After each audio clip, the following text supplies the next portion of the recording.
Hello नमस्कार सत श्री अकाल दोस्तों, मैं संतोषी स्वागत करती हूँ आपका आपके अपने यूट्यूब चैनल संतोषी क्लासेस में।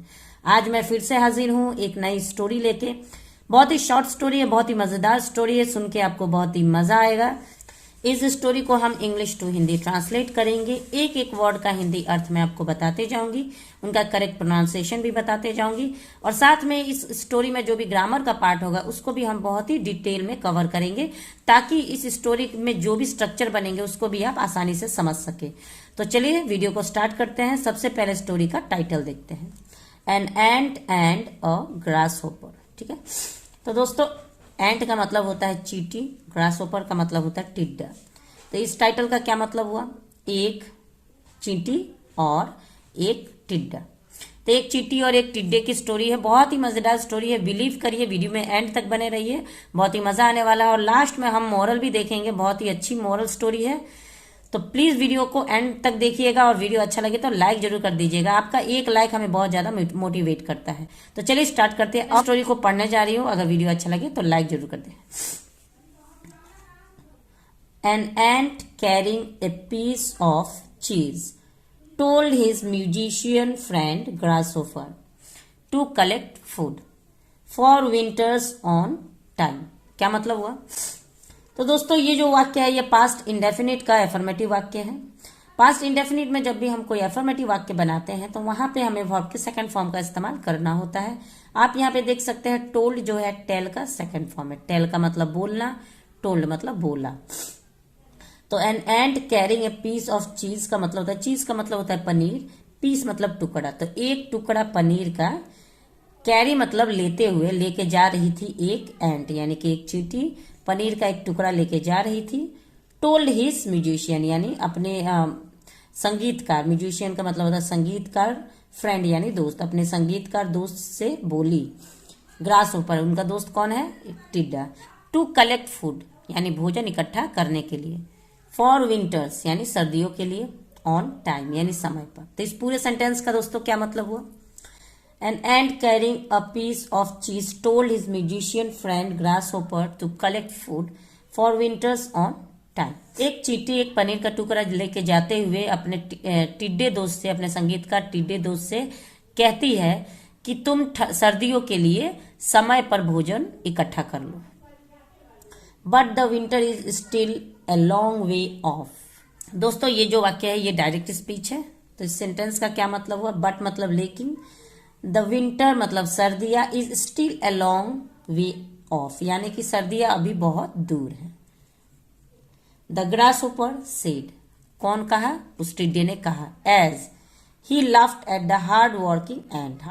दोस्तों ये जो हार्ड वर्किंग वर्ड है, शब्द है, ये एक एडवर्ब है जो कि वर्ब की विशेषता बता रहा है। इसका मतलब होता है मेहनती, परिश्रमी। ठीक है, कठिन परिश्रम करने वाली, मेहनती। एंट मतलब चींटी। तो लाफ्ट का मतलब होता है हंसना। तो यहाँ पे लाफ का सेकेंड फॉर्म लाफ्ट, लाफ मतलब हंसना और लाफ्ट मतलब हंसा। तो दोस्तों वह टिड्डे ने अपनी मेहनती एंट दोस्त को मेहनत करते हुए देखा और उस पर हंसते हुए उसने कहा कि अभी सर्दियां बहुत दूर है। ठीक है, आगे देखते हैं। सून इट वॉज विंटर, क्या मतलब हुआ? सून का मतलब होता है तुरंत, इट वॉज विंटर मतलब तभी जल्दी सर्दी आ जाती है। The grass hopper was now shivering and cold and very hungry. तो इस सेंटेंस का क्या मतलब हुआ? ग्रास होपर मतलब टिड्डा, वॉज नाउ शिवरिंग, शिवरिंग का मतलब होता है कपकपाना, एंड कोल्ड और सर्दियों में वो कपकपाने लगा था, एंड वेरी हंग्री और भूखा भी रहने लगा था। यानी वो भूखा था सर्दियों में, सर्दियां बहुत जल्दी आ गई और वो भूखा रहने लगा और उसको ठंडी भी लगने लगी। He went to the ant to ask for some food he had stored. दोस्तों ये जो वाक्य है ये मिक्स सेंटेंस है, यहां से लेके यहां तक पास्ट इंडेफिनिट का एफर्मेटिव वाक्य है। और ही हैड स्टोर्ड का मतलब होता है पास्ट परफेक्ट, यानी हैड के साथ वर्ब के थर्ड फॉर्म का प्रयोग किया गया है। इसका मतलब होता है ये वाक्य जो है पास्ट परफेक्ट का वाक्य है। तो यहाँ पे गो का सेकंड फॉर्म वेंट लगाया गया है। गो का मतलब जाना, वेंट मतलब गया। ही वेंट मतलब वो गया। टू द एंट यानी चींटी के पास जाता है। टू आस्क मांगने के लिए, फॉर सम फूड यानी कुछ भोजन मांगने के लिए वो चींटी के पास जाता है। ही हैड स्टोर्ड यानी जो चींटी ने बचा के रखा हुआ था, स्टोर करके रखा हुआ था, उससे वो भोजन मांगने टिड्डा जाता है। Sorry my friend but there is only enough food for my family. Sorry मतलब मुझे माफ कर दो, माई फ्रेंड मतलब मेरे दोस्त, तो मेरे दोस्त मुझे माफ कर दो। बट मतलब लेकिन, there is only enough food मतलब मेरे पास सिर्फ, ओनली मतलब सिर्फ, एनफ मतलब पर्याप्त, फूड मतलब भोजन, तो सिर्फ मेरे पास पर्याप्त भोजन है फॉर माई फैमिली, यानी मेरे परिवार के लिए ही मेरे पास पर्याप्त भोजन है, देने लायक मेरे पास कोई भोजन नहीं है। सॉरी यानी मुझे माफ कर दो। It might be difficult for me to share it with you. दोस्तों यहाँ पे माइट का यूज किया गया है। माइट जो है एक मॉडल वर्ब है जिसका मतलब होता है सकता है।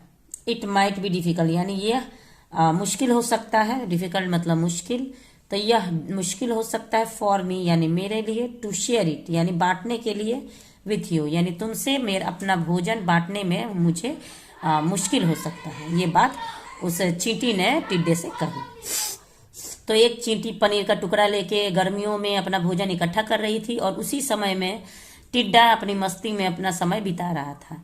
और जब सर्दी आ जाती है, ये कह के कि सर्दी तो अभी बहुत दूर है, तब तक जल्दी ही सर्दी भी आ जाती है और सर्दी में उसे ठंड लगने लगती है, उसे भोजन भी नहीं मिलता है और वो भूखे मरने लगता है। तब वो जब चींटी से भोजन मांगने जाता है तो उस समय ने चींटी मना कर देती है, ये कह के कि मेरे पास जो भी भोजन है वो बस मेरे परिवार के लिए ही पर्याप्त है, मैं तुम्हें उसमें से कुछ भी नहीं दे सकती। The ant responded sadly. यहाँ पे सैडली दोस्तों एडवर्ब है जिसका मतलब होता है दुख में। रिस्पॉन्डेड मतलब जवाब देती है, वह चींटी दुख में जवाब देती है।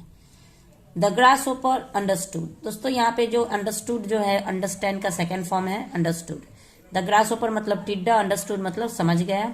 If only he had not been lazy in summer he would be doing well in the winter.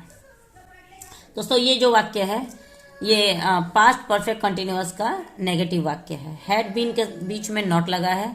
Not का इस्तेमाल हम जब भी करते हैं तो वहां पे हैड के साथ ही नॉट का यूज करते हैं, बाद में बीन को लगाते हैं। तो द ग्रासहोपर अंडरस्टूड मतलब वो टिड्डा समझ जाता है। If only he had not been lazy, अगर वह नॉट बीन लेजी मतलब वो आलसी नहीं हुआ होता इन समर यानी गर्मियों में अगर वो आलसी नहीं हुआ होता, ही would be doing well in the winter. यहाँ पे वुड बी एक मॉडल वर्ब है।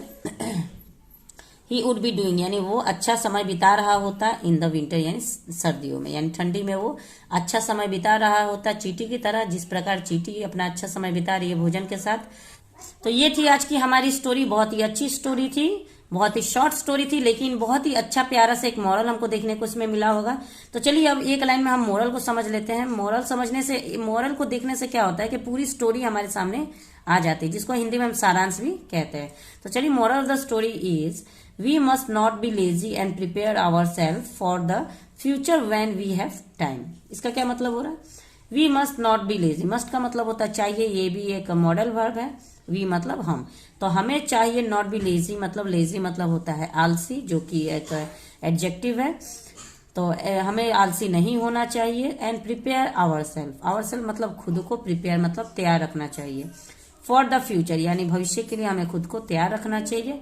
व्हेन वी हैव टाइम जब हमारे पास समय हो। तो इस स्टोरी का मतलब है कि जब भी हमारे पास समय होता है हमारे पास्ट में या प्रेजेंट में, तो उसके लिए हमें अपने फ्यूचर के लिए जरूर ना जरूर कुछ ना कुछ सेविंग करके रखना चाहिए और खुद को तैयार रखना चाहिए अपने आने वाले कल के लिए। तो उम्मीद है आपको वीडियो अच्छा लगा हो। वीडियो अच्छा लगा हो तो लाइक जरूर कर दीजिएगा। चैनल पे पहली बार मेरा वीडियो देख रहे हैं तो चैनल को सब्सक्राइब भी कर लीजिएगा।